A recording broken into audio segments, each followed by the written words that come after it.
Innal hamdalillah nahmaduhu wa nasta'inuhu wa nastaghfiruh wa na'udzu billahi min shururi anfusina wa min sayyiati a'malina. May yahdihillahu fala mudilla lahu wa may yudlil fala hadiya lahu.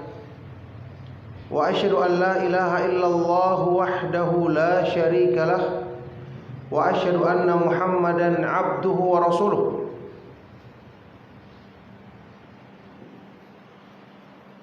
Ya ayyuhalladzina amanu taqullaha haqqa tuqatih wa la tamutunna illa wa antum muslimun.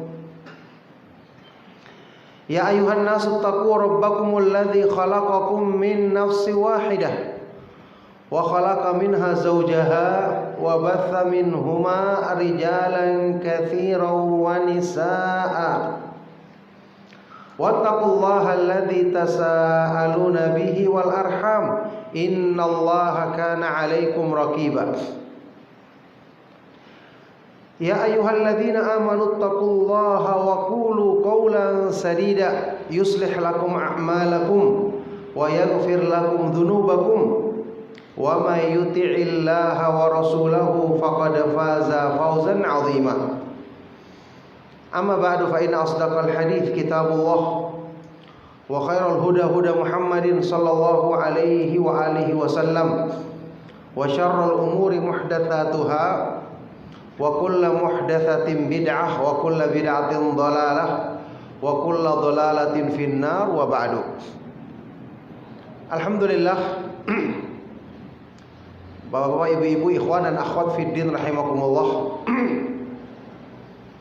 Alhamdulillah, kita bersyukur kepada Allah Subhanahu wa taala atas semua limpahan nikmat dan karunia-Nya yang mempertemukan kita kembali di Masjid Khadijah yang mubarak ini dalam rangka saling menasihati untuk selalu bertakwa kepada Allah Subhanahu wa taala, untuk selalu berpegang dengan tauhid yang merupakan inti dari keimanan kita kepada Allah Subhanahu wa taala. Alhamdulillah, saat ini kita akan mengkaji atau lebih tepat saling menasihati untuk berpegang teguh dengan tauhid yang merupakan sebaik-baik bekal yang akan dibawa oleh seorang hamba ketika menghadap Allah Subhanahu wa taala pada hari kiamat nanti. Karena kita ketahui bersama, seorang hamba yang datang menghadap Allah Subhanahu wa taala dalam keadaan tauhidnya terjaga, maka Allah Subhanahu wa taala akan menerimanya dan akan memberikan pengampunan bagi dosa-dosanya sebesar apapun.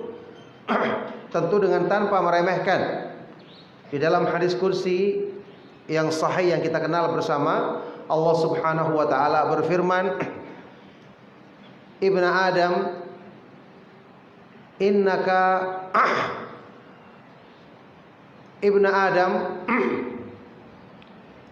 law ataitani bi qurabil ardi khataya thumma laqitani la tusyriku bi syai'a la ataituka bi qurabiha maghfirah.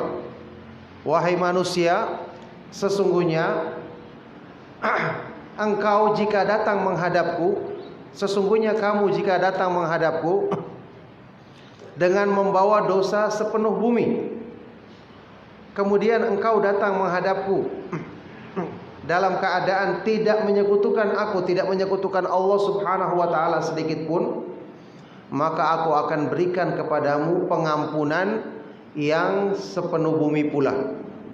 Subhanallah, nikmatnya orang yang menjaga tauhid. Nikmatnya orang yang berusaha menghindari penyimpangan-penyimpangan tauhid.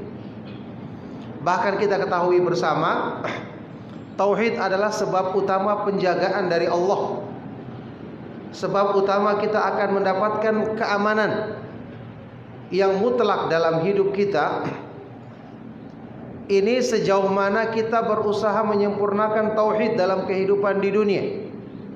Tidak asing juga bagi kita makna firman Allah Subhanahu wa taala di dalam Al-Qur'an, alladzina amanu, a'udzubillahi minasyaitonir rajim, alladzina amanu wa lam yalbisu imanahum bidzulmin ulaika lahumul amnu wa hum muhtadun. Orang-orang yang beriman dan tidak mencampur adukan iman mereka dengan kezaliman, yakni kesyirikan, maka merekalah orang-orang yang akan mendapatkan jaminan keamanan mutlak dari sisi Allah Subhanahu wa taala, dan merekalah orang-orang yang selalu mendapatkan petunjuknya. Tauhid adalah jaminan penjagaan. Tauhid adalah jaminan hidayah. Oleh karena itu memurnikan tauhid dan berusaha menjaganya ini mencakup semua kebaikan yang ada di dalam Islam. Ya. Dan tentu karena demikian besar keutamaan tauhid, pastinya godaan dan tipu daya syaitan akan sangat kuat, akan sangat besar diupayakannya agar bisa menyimpangkan manusia dari jalan Allah Subhanahu wa taala, utamanya jalan tauhid ini. Makanya kita perlu mengkaji dan selalu mengingatkan akan pentingnya menjaga tauhid dan menghindari sebab-sebab penyimpangan dalam tauhid ini. Apalagi ikhwani wa akhwati fiddin rahimakumullah, kita ketahui bersama Al-Qur'an menegaskan bahwa penyimpangan dalam urusan tauhid, penyimpangan yang berupa kesyirikan, adalah penyimpangan yang banyak terjadi di kalangan manusia. Yakni bukan penyimpangan yang sedikit. Padahal ini adalah inti pokok agama. Maka hendaknya tidak ada seorang pun di antara kita yang merasa aman akan tauhidnya. Ya, tidak ada seorang pun di antara kita yang merasa cukup dengan apa yang dipelajarinya untuk dia mengatakan saya tidak akan mungkin terjerumus dalam penyimpangan dalam urusan tauhid lagi. Ini adalah pernyataan yang keliru. Ini adalah termasuk tipu daya syaitan. Ya. Kita kenal ayat-ayat Al-Qur'an yang menegaskan tentang begitu banyaknya penyimpangan dalam urusan tauhid yang dinyatakan di dalam ayat-ayat Al-Qur'an dengan tegas. Allah Subhanahu wa taala misalnya berfirman di surat Yusuf, di akhir-akhir dari surat Yusuf, Allah Subhanahu wa taala berfirman, "Wa ma yu'minu aktsaruhum billahi illa wa hum musyrikun." Dan tidaklah kebanyakan manusia benar-benar beriman kepada Allah Subhanahu wa taala kecuali mereka dalam keadaan melakukan perbuatan syirik. Setelah ayat ini siapa yang merasa aman? Bukan disebutkan banyak manusia, ini aktsar, kebanyakan manusia. Berarti mayoritas. Wa ma yu'minu aktsaruhum billahi illa wa hum musyrikun. Dan tidaklah beriman kebanyakan manusia, tidaklah mereka benar-benar beriman kepada Allah kecuali mereka dalam keadaan masih melakukan perbuatan syirik.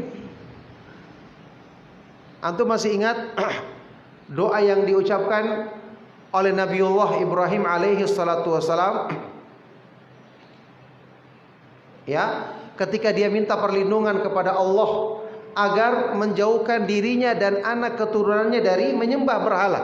Bayangkan menyembah berhala, mungkin dalam pikiran kita tidak mungkin saya lakukan. Anak-anak saya juga saya sudah ajarkan tauhid. Ya. Wajnubni wa baniya an na'budal asnam. Ya Allah, jauhkanlah diriku dan anak-anak keturunanku dari menyembah berhala. Setelah itu apa kata Nabi Ibrahim alaihissalatu wassalam? Rabbi innahunna adlalna katsiran minan nas. Wahai Rabbku, sesungguhnya berhala-berhala ini menyesatkan kebanyakan manusia. menyesatkan banyak manusia. Berhala itu menyesatkan banyak manusia, bukan sedikit yang disesatkan.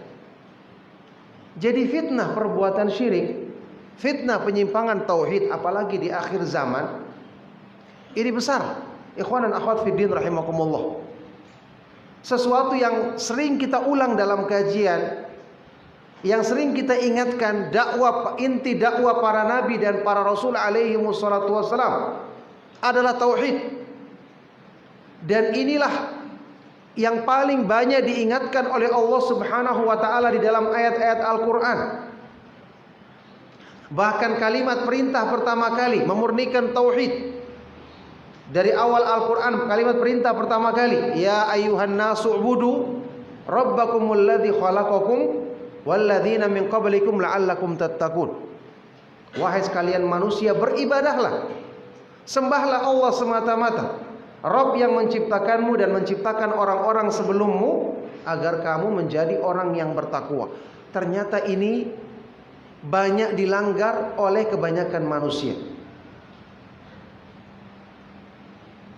Nah makanya dari sinilah setiap kita harus menyadari bahwa potensi untuk menyimpang dalam urusan tauhid, potensi untuk melakukan perbuatan syirik itu tetap masih ada dan besar kemungkinan terjadinya.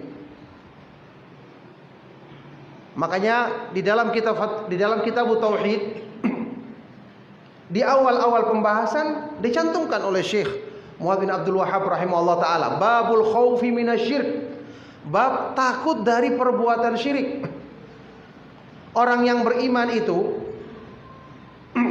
ya, semakin besar satu penyimpangan, bukan dia semakin merasa aman, justru dia semakin merasa takut, karena dia mengetahui dirinya lemah. Rasa takut inilah yang akan menjadikan dia selalu berlindung kepada Allah, menjadikan dia selalu kembali kepada Allah Subhanahu wa taala dan bersandar kepada Dia yang maha kuat lagi maha perkasa, bukan bersandar kepada dirinya yang lemah. Apalagi hati manusia, antum tahu, innama summiyal qalbu min taqallubihi. Hati dinamakan dengan al-qalb karena mudah berbolak-balik, lemah, gampang terpengaruh. Ini kenyataan yang harus kita pahami.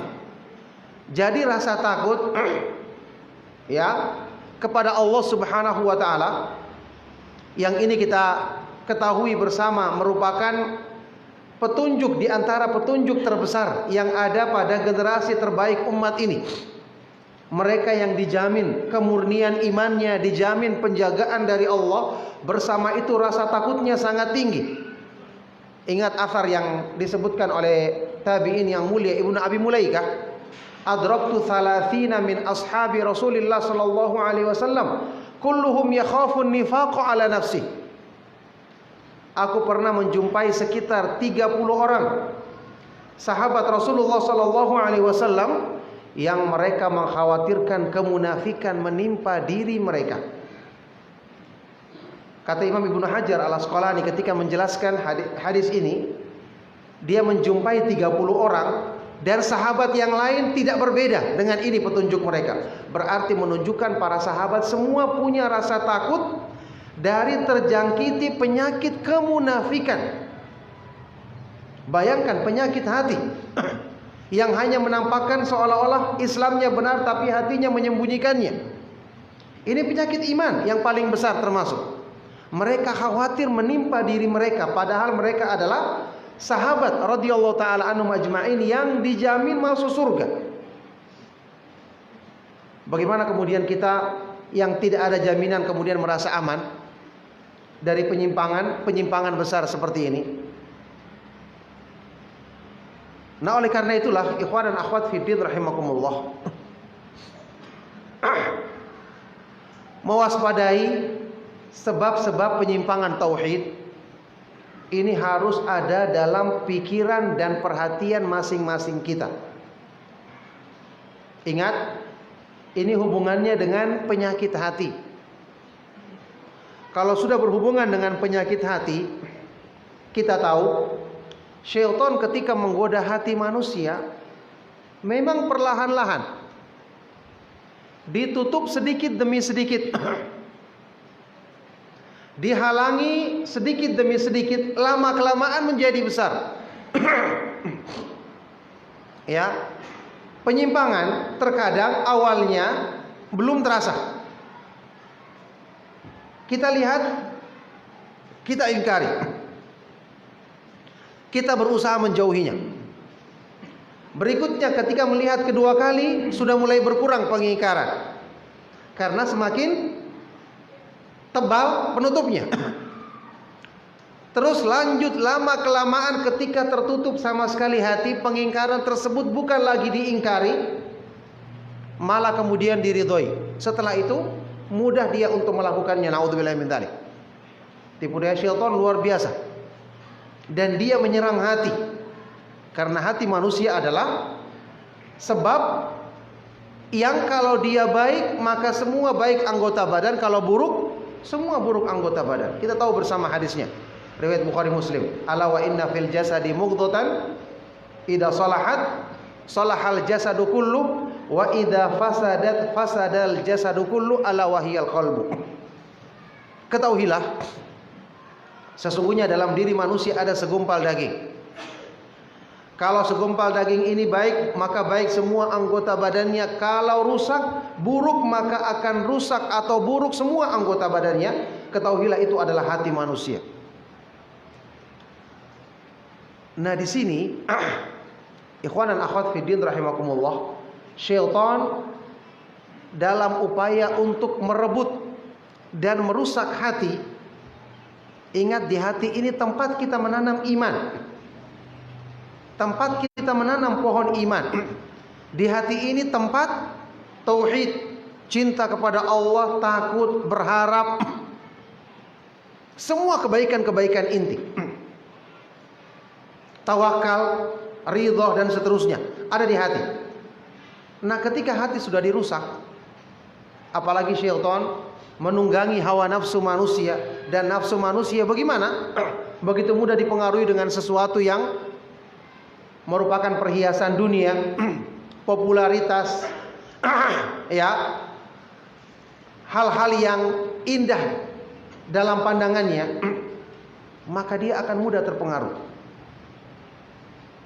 Pernah kita dengar hadis sahih riwayat Imam Muslim, Rasulullah Shallallahu Alaihi Wasallam menceritakan, menggambarkan di dalam hadis ini bagaimana syaitan memperdaya manusia. Dan memang tipu dayanya itu dilakukan, dilontarkan sedikit demi sedikit. Awalnya mungkin belum terasa pengaruhnya, tapi setelah sekian kali hati ini menyerap fitnah, baru terasa pengaruhnya. Awal-awalnya belum terasa. Rasulullah Shallallahu Alaihi Wasallam bersabda, tu'radul fitanu 'alal qulubi ka'ardil hasir udan. Fitnah itu ditampakkan di hadapan hati manusia. Syaitan menawarkan fitnah di hadapan hati manusia seperti gulungan tikar, anyaman tikar, seutas demi seutas. Jadi hati selalu diserang oleh syaitan. Ingat, orang yang beriman, orang yang bertauhid, tidak dijamin bahwa dia tidak digoda, iya kan? Justru semakin besar godaannya. Setiap saat syaitan menampakkan di hadapannya tawaran, lakukan ini, perbuatlah ini, yakni kesyirikan, penyimpangan tauhid. Sedikit demi sedikit. Pertama dia menolak, kedua kali, tiga kali, empat kali, syaitan tidak bosan menawarinya, karena ini upayanya dalam menjerumuskan manusia.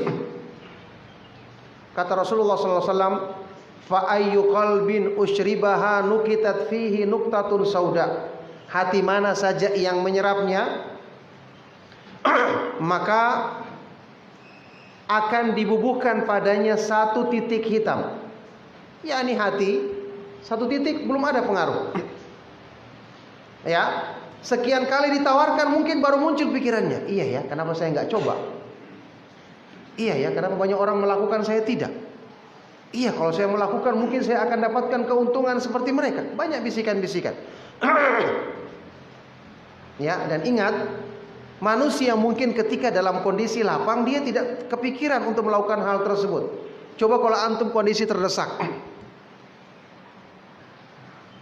Ya, tidak punya benteng iman yang kuat. Dikena penyakit tertentu, diri kita atau keluarga kita kena musibah. Sementara penyandaran hati kita kepada Allah lemah. Ditawarkan, sudah kamu datang ke sini saja, minta kepada sini saja.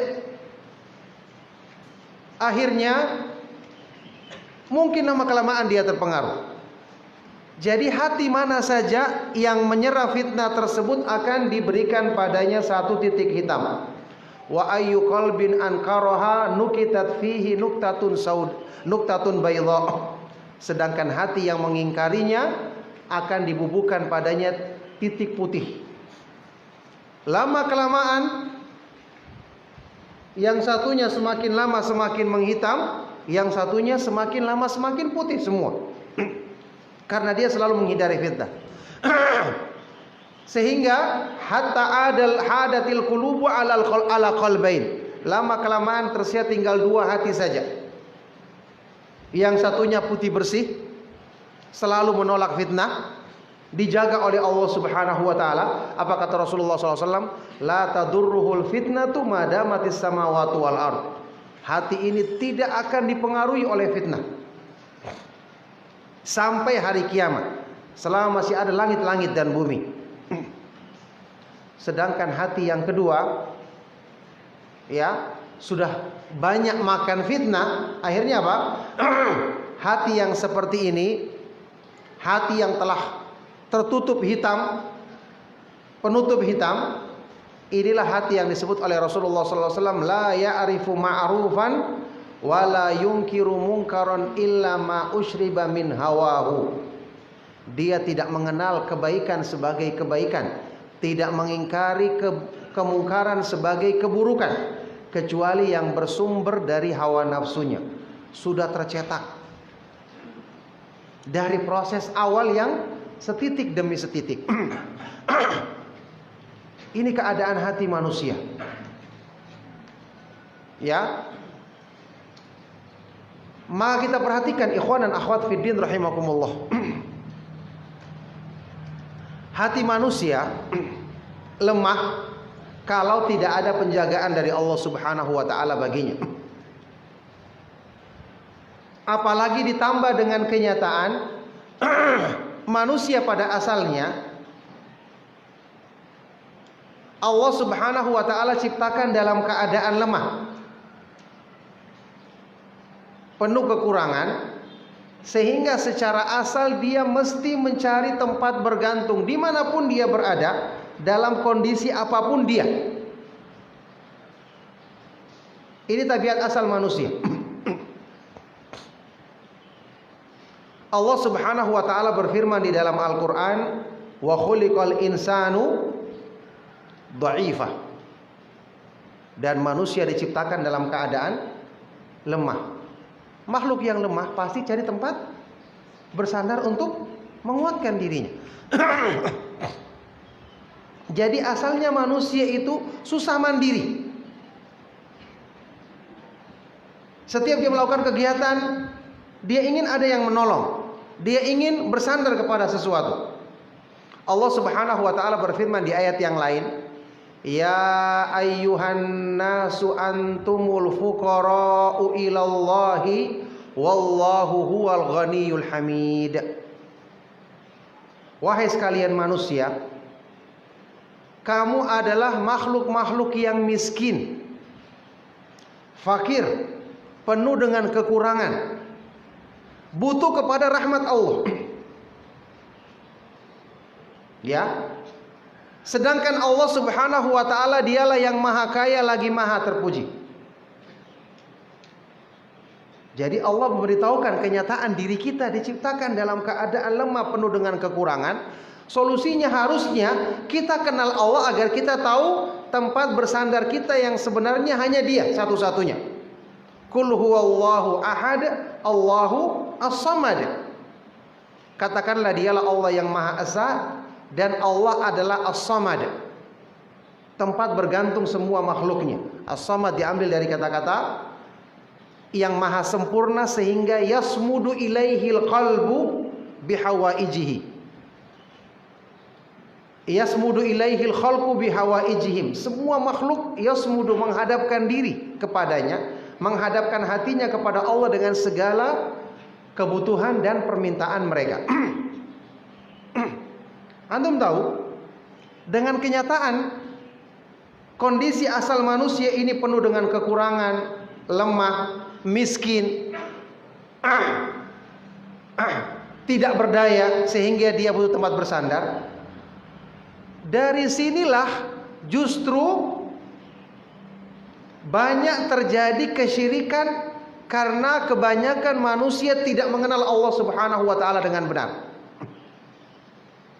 Dan subhanallah, sebuah faedah yang dijelaskan oleh para ulama kita, antum tahu, di dalam Al-Qur'an peringatan yang paling banyak Allah sebutkan,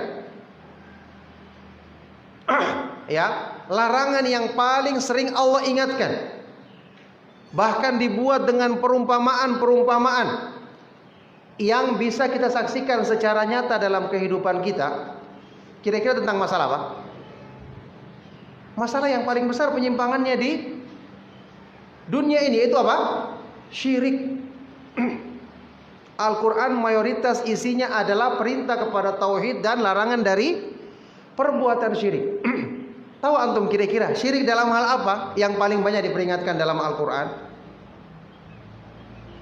Ayat-ayat Al-Quran ketika memperingatkan masalah syirik, paling banyak peringatannya syirik dalam hal apa? Ternyata syirik dalam hal meminta kepada selain Allah Subhanahu wa taala. Syirik dalam hal berdoa. Paling banyak diingkari dan ditegur oleh Allah, dicela oleh Allah adalah kesyirikan dalam hal meminta kepada selain Allah. Jadi hubungannya dengan keadaan manusia yang lemah tadi apa? Hubungannya jelas. Berarti manusia itu memang dalam hidupnya selalu mencari tempat bergantung dan tempat bersandar. Kalau hatinya mengenal Allah, hatinya dipenuhi dengan iman, dia akan menghadapkan diri kepada Allah. Tapi kalau tidak, apa yang terjadi? Dia akan mencari perlindungan kepada selain Allah. Itulah yang menyebabkan dia menyembah berhala. Itulah yang menyebabkan dia datang ke kuburan. Itulah yang menjadikan dia datang ke dukun. Itulah yang menjadikan dia membawa persembahan ke pinggir laut atau ke pinggir pantai dan seterusnya. Jadi di sini ikhwan dan akhwat fiddin rahimakumullah, kita harus paham hakikat syirik itu apa, agar kita tahu kenapa banyak manusia yang terjerumus ke dalamnya. Jadi orang yang menyembah berhala, orang yang datang ke dukun, orang yang datang minta-minta di kuburan yang dikeramatkan atau yang dianggap wali, sebenarnya satu permasalahannya. Dia sebagai makhluk yang lemah butuh tempat berlindung, butuh sesuatu yang menguatkan kelemahan dirinya. Itulah sebabnya dia datang kepada tempat-tempat yang dikira bisa memenuhi hajatnya tersebut. Nah, disinilah Syekhul Islam Ibnu Taimiyah rahimahullah taala, ya mungkin juga pernah kita dengar pernyataan ini, menyebutkan bahwa inti utama syirik sebenarnya bermula dari permasalahan ini. Inti utama kesyirikan bermula dari permasalahan ini. Apa kata beliau? Inna asla syirki wa qaidatahu allati buniya 'alaiha at-ta'alluqu bi ghairillah. Sesungguhnya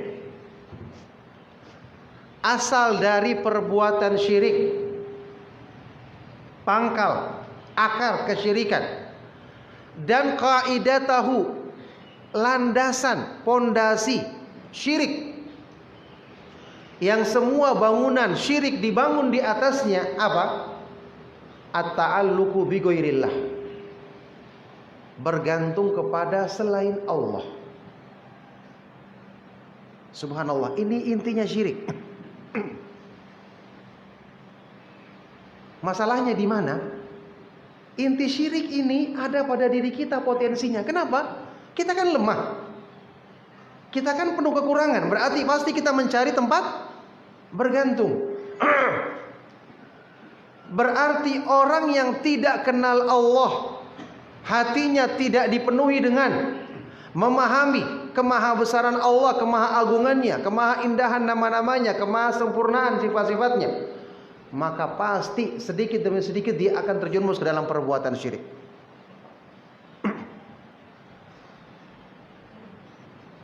Nah, disinilah ikhwan dan akhwat fiddin rahimakumullah, perkara syirik ini bukan perkara tawar-menawar. Hati yang tadi sasaran utama tipu daya syaitan, ini permasalahannya hati ini selalu terbuka, selalu menampung sesuatu. Kalau tidak segera diisi dan dipenuhi dengan kebaikan, maka syaitan akan segera mengisinya dengan keburukan. Dari sinilah yang kemudian menjadi bibit penyimpangan besar tersebut. Ya, sekarang yang berhubungan dengan masalah ketergantungan kita, mungkin tidak diungkapkan dalam wujud datang ke berhala atau datang ke dukun karena sudah kita tahu hukumnya. Tapi ketergantungan kita dengan urusan-urusan dunia banyak. Ya, ketergantungan kita kepada selain Allah Subhanahu wa taala, atau kita mengandalkan sebab-sebab dari perkara-perkara yang zahir sangat sering. Ini yang melemahkan penyandaran hati kita kepada Allah Subhanahu wa taala. Padahal kita tahu bibit utama kesyirikan adalah at-ta'alluq bi ghairillah. Bersandar kepada selain Allah Subhanahu wa taala. Nah, oleh karena itulah ikhwan dan akhwat fiddin rahimakumullah, menjaga hati untuk segera diisi dengan iman, segera dikuatkan untuk mengenal Allah, merenungkan tentang kemahatinggian sifat-sifatnya, kemahaagungan, kemahabesaran, nama-nama dan sifat-sifatnya, ini adalah perkara yang harus segera dilakukan, supaya dalam semua keadaan ketika muncul dalam diri kita keinginan mencari tempat bersandar, kita langsung ingat bahwa tempat bersandar kita yang sesungguhnya hanya Allah Subhanahu wa taala semata-mata. Makanya orang yang bertawakal dengan benar, kita tahu bersama Allah menjamin di dalam Al-Qur'an, wa may yatawakkal 'alallahi fahuwa hasbuh. Barang siapa yang bertawakal dengan benar kepada Allah Subhanahu wa taala, maka Allah akan mencukupinya. Tawakal adalah inti daripada tauhid. Ini kalau selalu kita latih dalam kehidupan kita, dengan selalu berdoa kepada Allah dalam semua keadaan kita, sebelum melakukan apapun kita selalu mendahulukan untuk berdoa, bersandar hati kita kepada Allah Subhanahu wa taala. Ini yang akan melatih hati kita terbiasa berlindung kepada tempat berlindung kita yang sesungguhnya. Inilah keadaan hati manusia. Kan sudah pernah kita jelaskan, mungkin sudah pernah antum dengarkan. Hati itu diperumpamakan oleh para ulama salaf seperti wadah. Wadah itu kalau tidak diisi dengan kebaikan, ya keburukan yang mengisinya. Ketika ingin diisi dengan pelajaran iman, wadahnya penuh dengan kotoran, tidak akan bisa masuk. Ali bin Abi Thalib radhiyallahu taala anhu dalam sebuah athar yang sahih mengatakan, al-qulubu aw'iyatun fa khairuha aw ahalil khair. Hati manusia itu adalah seperti wadah tempat menampung. Sebaik-baik hati adalah yang paling luas daya tampungnya, kapasitasnya untuk menampung kebaikan.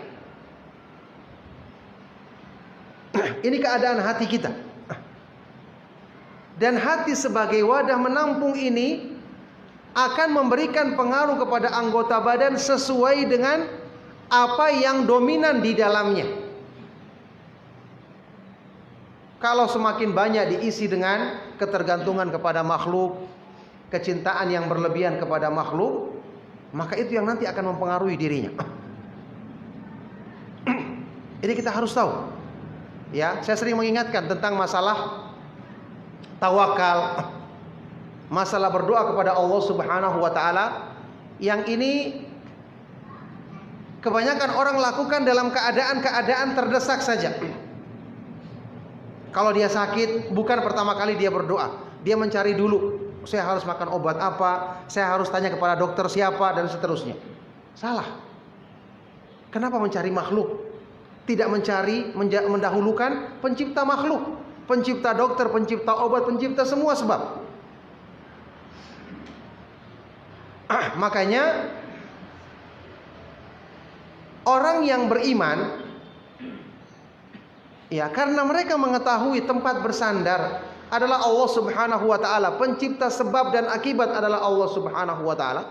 Mereka menjadikan bersandar kepada Allah ini sebagai sebab pertama dan utama.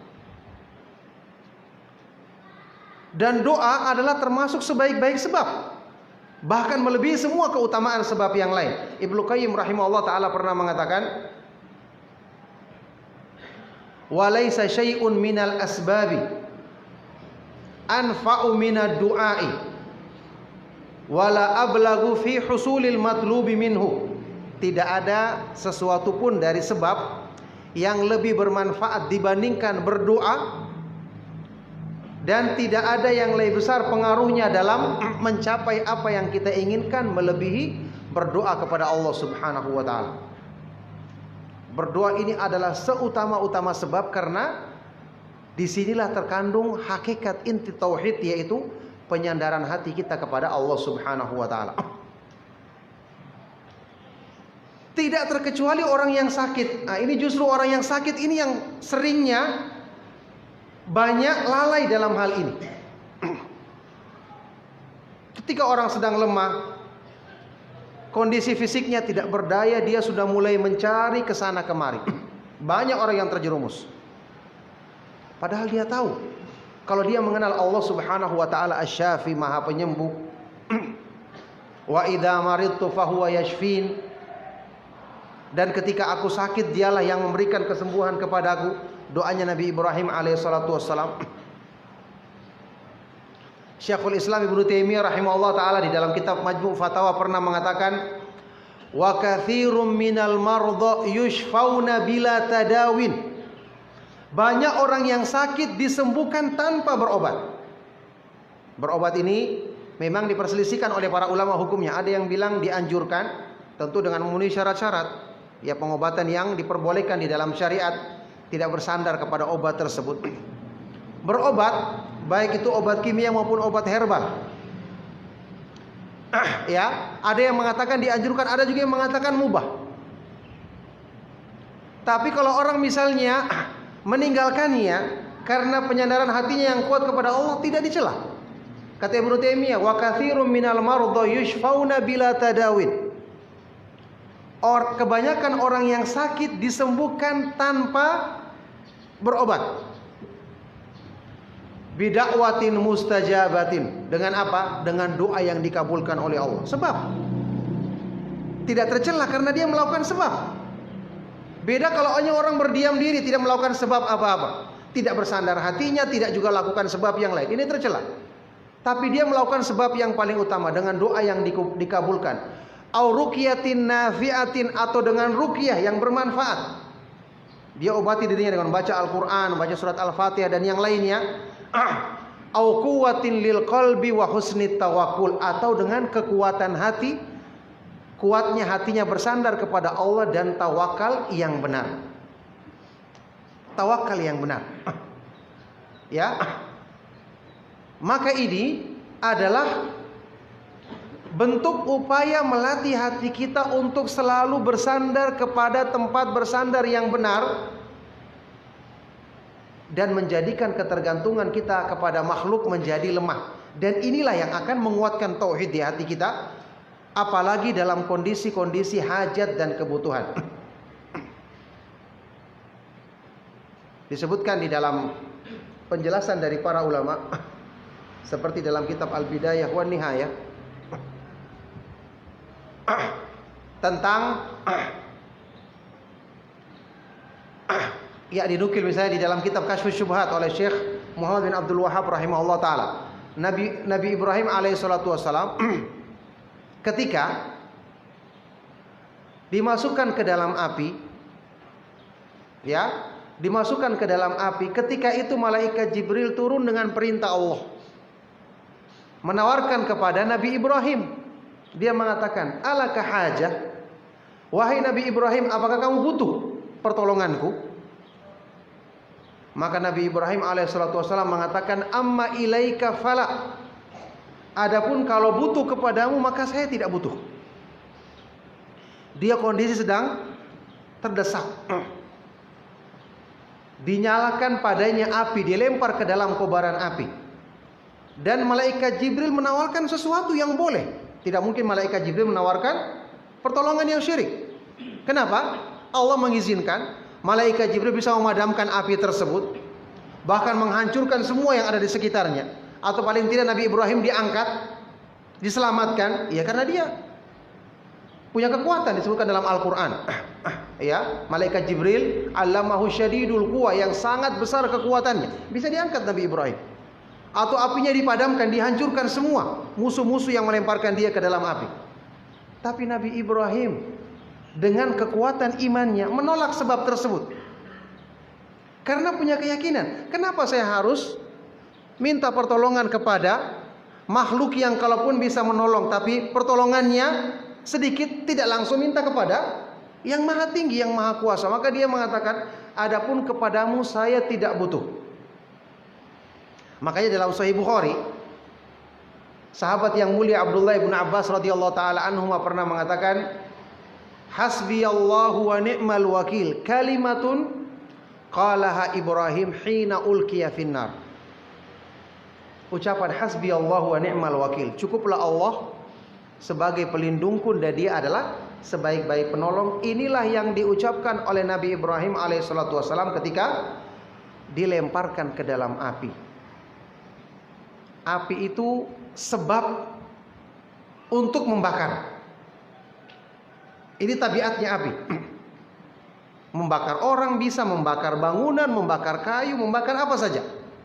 Apalagi kalau kobarannya besar. Tapi sebab ini siapa yang menciptakannya? Allah. Akibatnya juga dari masuk ke dalam api terbakar, siapa yang menentukannya? Allah. Kalau bersandar kepada yang menentukan sebab dan akibat, jadinya apinya menjadi padam. Ya naru kuni bardan wa salaman ala Ibrahim. Wahai api, jadilah kamu dingin dan keselamatan bagi Nabi Ibrahim alaihissalatu wassalam. Ini contoh nyata yang kita baca dalam Al-Quran. Seandainya dalam kehidupan kita bersikap seperti ini, insya Allah tauhid kita akan terjaga. Ya, rasa takut kepada Allah ini bagian dari tauhid. Kebanyakan kita mengarahkan rasa takut ini kepada makhluk. Takut dengan hantu lah, takut dengan jin, takut miskin, takut dengan hal-hal yang tidak jelas, atau hanya berupa pikiran-pikiran, ketakutan-ketakutan yang tidak wajar. Ini semua melemahkan tauhid. Ingat tadi sudah kita bilang hati wadah. Antum bertemu dengan sesuatu dalam kehidupan yang menakut-nakuti, masuk lagi di hati. Berikutnya lagi takut dengan hantu, masuk lagi di hati. Lama-kelamaan tempat yang harusnya diisi dengan takut kepada Allah dipenuhi dengan takut kepada makhluk. Lah bagaimana hati ini akan kuat tauhidnya? Pengharapan juga begitu, cintanya juga begitu, penyandarannya juga begitu. Semakin sering diisi dengan hal-hal yang berhubungan dengan makhluk, akan semakin melemahkan tauhid di hati kita. Dan alangkah banyaknya ini dalam kehidupan kita sehari-hari. Oleh karena itu ikhwan dan akhwat fiddin rahimakumullah, tauhid ini butuh praktek dan latihan. Jangan kita menyangka praktek dan latihannya hanya waktu menghadapi pelaku syirik, waktu kita melihat orang yang menyembah berhala. Tidak, dalam kehidupan sehari-hari. Kan sudah pernah kita sebutkan, harta bisa menjadi berhala. Rasulullah SAW menyebutkan orang yang mencintai harta secara berlebihan dalam hadis yang sahih riwayat Bukhari Muslim sebagai apa? Abdud dinar, abdud dirham. Orang yang menjadi hamba atau budak, menghambakan diri beribadah kepada harta, uang emas dan uang perak. Ta'isa abdud dinar, ta'isa abdud dirham. Celakalah orang yang menjadi hamba uang emas, celakalah orang yang menjadi hamba uang perak. Ini terjadi dalam kehidupan kita sehari-hari. Oleh karena itulah, ikhwan dan akhwat fiddin rahimakumullah, menjaga tauhid dari penyimpangan adalah tentu kita lakukan dengan selalu minta perlindungan kepada Allah Subhanahu wa taala. Tidak ada seorang pun yang merasa aman setelah Nabi Ibrahim alaihissalatu wassalam yang digelari dan terbukti kemurnian tauhidnya disebutkan dalam banyak ayat Al-Qur'an. Beliau saja yang mulia ini berdoa, wajnubni wa baniya an na'budal asnam. Jauhkanlah diriku dan anak keturunanku dari menyembah berhala, apalagi kita yang tentu keadaannya lebih lemah dibandingkan Nabi Ibrahim alaihissalatu wassalam. Oleh karena itulah dalam kehidupan sehari-hari kita harus selalu melatih diri kita. Setiap kita mendapatkan satu masalah, dahulukan berdoa kepada Allah. Tidak akan sia-sia orang yang bersandar kepada Rabb-Nya. Sebelum kita melakukan sebab, mintalah dulu kepada Rabb yang menciptakan sebab. Sebelum kita bertanya, minta pendapat, maka adukan dulu kepada Allah Subhanahu wa taala. Innama ashku bathi wa huzni ilallah. Hanyalah aku mengadukan kesedihanku dan kegalauanku kepada Allah Subhanahu wa taala. Ini adalah sebaik-baik contoh yang bukan hanya kita dapatkan, kita harapkan pahala di balik semua itu, tapi ini merupakan sebab yang utama yang akan melatih hati kita untuk terjaga senantiasa di atas pemurnian tauhid kepada Allah Subhanahu wa taala dan menjadi sebab hati kita terjaga dari penyimpangan kesyirikan yang berusaha untuk dilontarkan oleh syaitan sedikit demi sedikit agar bisa merusak hati manusia. Naudzubillahi min dzalik. Maka ikhwan dan akhwat fiddin rahimakumullah, demikianlah nasihat yang ingin saya sampaikan di kesempatan pagi hari ini. Semoga menjadi nasihat yang bermanfaat bagi kita semua. Saya cukupkan sampai di sini. Mohon maaf atas segala yang salah dan kurang. Masih ada waktu. Kalau antum ingin menanyakan hal-hal yang memang perlu dipertanyakan, saya persilakan. Sallallahu wasallam wa barak ala nabiyina Muhammad wa ala alihi wa sahbihi wa man tabi'ahum bi ihsan ila yaumiddin walhamdulillahi rabbil alamin. Silakan kalau ada pertanyaan.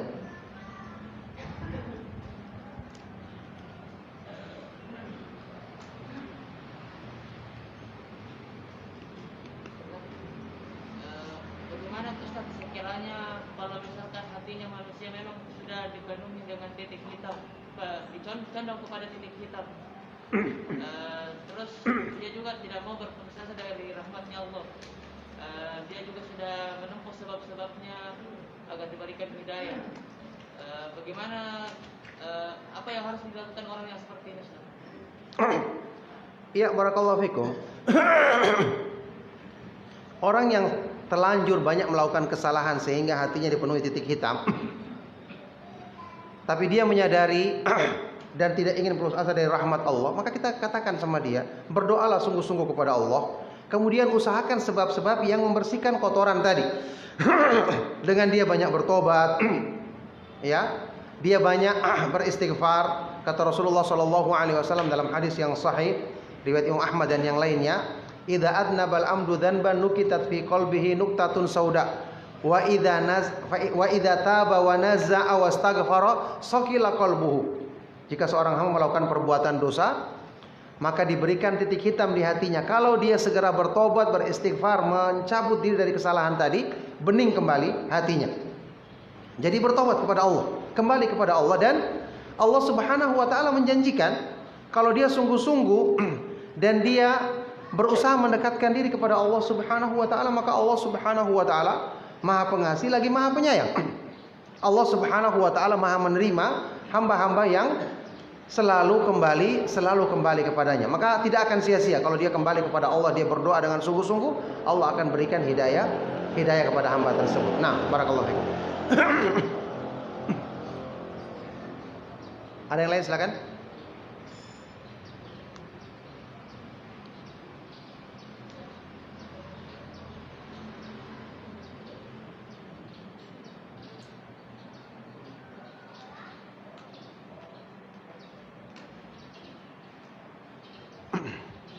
Ya, kalau tidak ada pertanyaan lagi, maka cukup sampai di sini insyaallah kajian kita. Sekali lagi mohon maaf atas segala yang salah dan kurang. Sallallahu wasallam wa baraka ala nabiyina Muhammad wa ala alihi wa sahbihi wa man tabi'ahum bi ihsanin ila yaumiddin walhamdulillahi rabbil alamin. Subhanakallahumma wa bihamdika asyhadu an la ilaha illa anta astaghfiruka wa atubu ilaik. Wassalamu alaikum warahmatullahi wabarakatuh.